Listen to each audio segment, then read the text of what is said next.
ka ng katawan. Nag-aaral, may pangarap na mataas. Magandang trabaho, sariling negosyo, pamilya ang lakas sa bawat hakbang mo.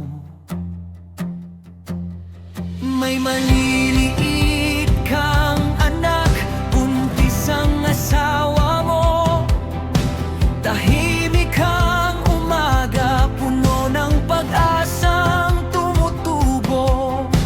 Lahat ng pinaghirapan, unti-unting natutupad, hanggang sa isang araw, panganib ay biglang dumating. Kaya't tumingin ka, kaya't maging gising sa bawat kanto, sa bawat anino. Huwag padalo-dalos, huwag mag-aksaya. Ang buhay mo ay dapat ingatan. Papayag ka ba? Papayag ka ba na mawala ang buhay sa isang iglap lang? May anak na naghihintay, may asawang nagmamahal, may pamilyang umaasa sa'yo habang buhay.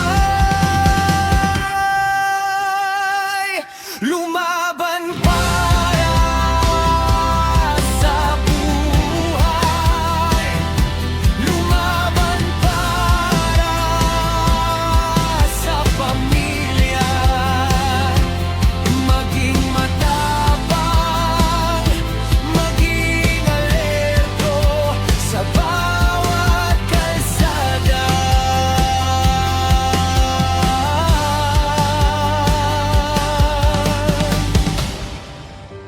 Iwasan ang gulo, huwag basta susuko. Buhay ay mahalaga, ipagtanggol ito.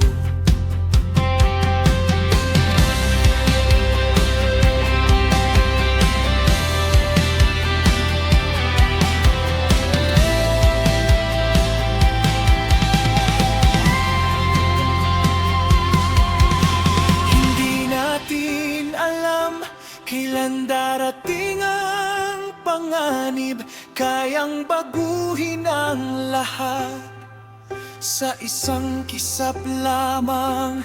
Kaya maging handa, maging mapagmatyag, pahalagahan ang bawat sandali ng buhay na hawak mo.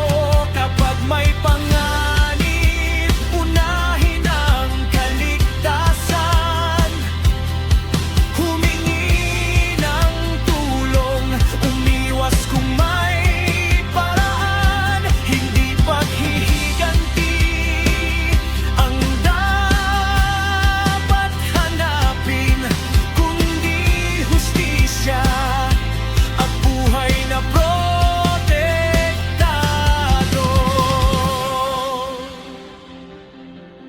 Kung humina ang loob mo, tumingin ka sa kanila, sa munting kamay, sa pangakong pinanghawakan.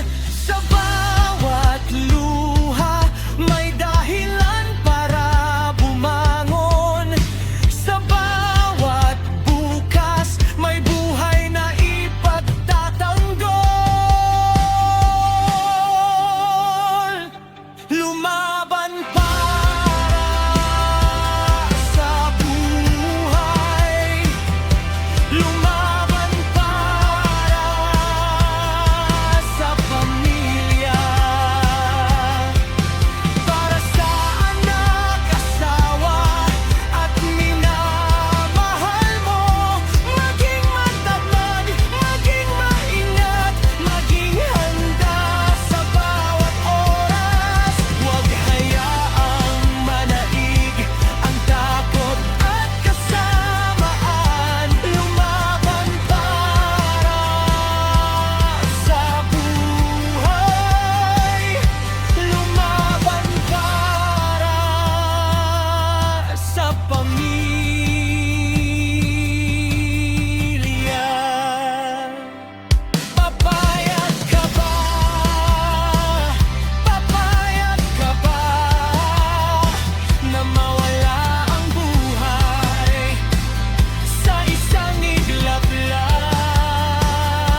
lumaban para sa pamilya.